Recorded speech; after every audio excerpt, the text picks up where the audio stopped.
Miguel and Elena Rodriguez had been married for 15 years, a partnership built on trust and shared dreams, or so it seemed. To their neighbors and friends, they were the quintessential couple, two people who had weathered life's ups and downs together. Miguel, a sturdy man with calloused hands from his years as a construction foreman, was known for his dedication to work and family. Elena, in contrast, was graceful and warm, the kind of woman who made everyone feel at home. Together, they had built a life of stability, raising their two children, Sophia and Mateo, in a cozy, sunlit house in a suburban neighborhood. But behind the closed doors of that house, cracks in their relationship were beginning to show. Miguel's job, while providing for the family, demanded long hours. Often, he would leave the house before dawn and return well past sunset, his exhaustion leaving little room for conversation or connection. Elena, who had given up her career to focus on raising their children, found herself grappling with a profound loneliness. Though she loved her children deeply, she missed the sense of purpose and fulfillment she had once found in her work. Her days were filled with routines, packing lunches, running errands, and attending school events, but her nights felt emptier with each passing week.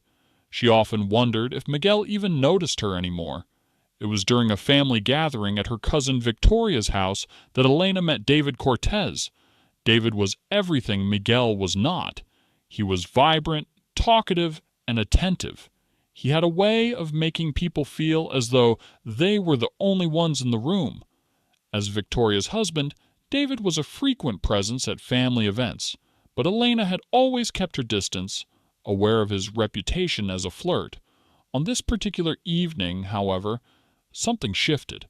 Perhaps it was the wine loosening her defenses, or the way David looked at her with an intensity she hadn't felt in years. Whatever it was, their conversation that night lingered in her mind long after she returned home. At first, their interactions were innocent enough.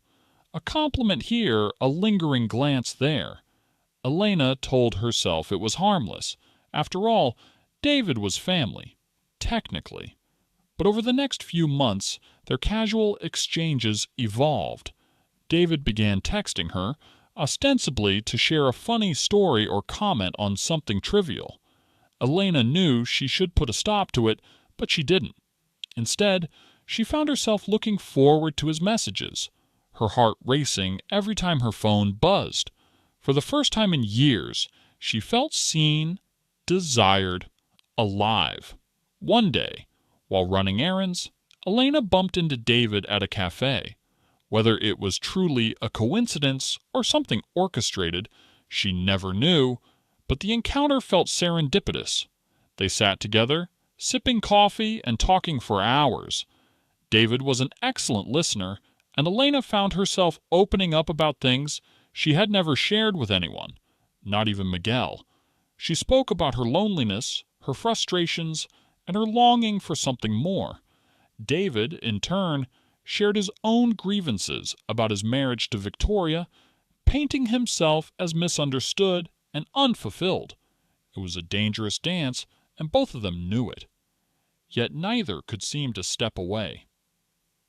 Their affair began soon after. It started with stolen kisses in quiet places, but quickly escalated into clandestine meetings at motels on the outskirts of town. For Elena, those moments with David were intoxicating, a whirlwind of passion and escape, but they were also laced with guilt. Every time she returned home to Miguel and the kids, the weight of her betrayal pressed down on her. She convinced herself that she could keep the two worlds separate, that no one would ever have to know, but secrets have a way of surfacing, and the more time she spent with David, the more reckless he became. David was not content to exist in the shadows. He began pressuring Elena to leave Miguel, to start a new life with him. At first, Elena deflected his demands, insisting that she needed more time, but as weeks turned into months, David's patience wore thin. He started showing up uninvited, calling her at odd hours, and leaving her frantic voicemails when she didn't respond, Elena began to see a side of him that unnerved her, possessive, erratic, and increasingly volatile. The breaking point came on a rainy afternoon. Elena had been feeling the weight of her choices more acutely than ever. She had noticed the way Miguel looked at her lately, as though he could sense the distance between them, but didn't know how to bridge it. Sofia and Mateo, too, seemed to be picking up on the tension in the house. The realization that her actions were not only hurting herself, but also her family, pushed her to make a decision. She texted David, asking him to meet her at a diner just outside town. When David arrived, his face lit up with anticipation, but his smile faded as soon as he saw the look on Elena's face. She told him it was over, that she couldn't continue living this double life. She apologized, but her words only seemed to fuel his anger. David's voice grew louder, his gestures more animated, drawing the attention of the other patrons. Elena, desperate to avoid a scene, suggested they continue the conversation somewhere more private. They ended up at Elena's house. The kids were at school, and Miguel was at work. It was supposed to be a quick conversation, a final goodbye. But as soon as they stepped inside, David's demeanor shifted. He pleaded with her to reconsider, his voice trembling with desperation. When Elena stood firm, his desperation turned to fury. He accused her of using him, of playing with his emotions. Elena tried to calm him down, but her words only seemed to enrage him further. In the heat of the moment, David pulled out a gun from his jacket.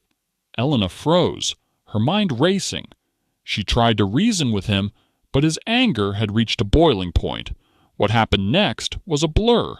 A struggle, a shot, and then silence. When the red haze cleared, Elena was lying on the floor, blood pooling around her. David panicked. He dropped the gun and fled, leaving behind a scene of chaos and devastation.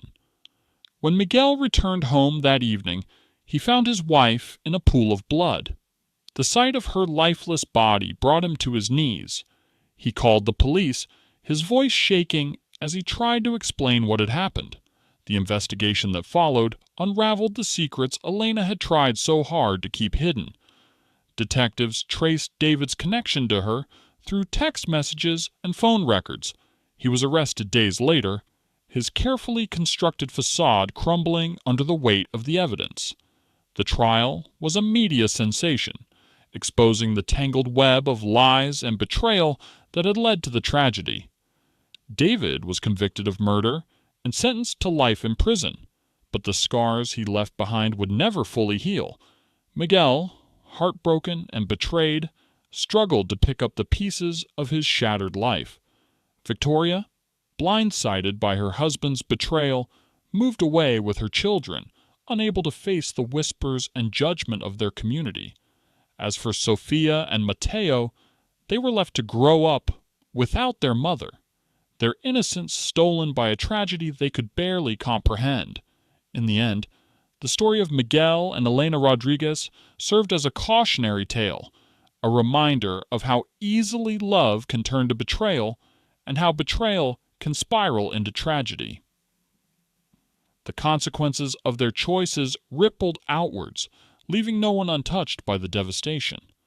And while time might dull the pain, the scars would remain, a testament to the fragility of trust and the dangers of deception.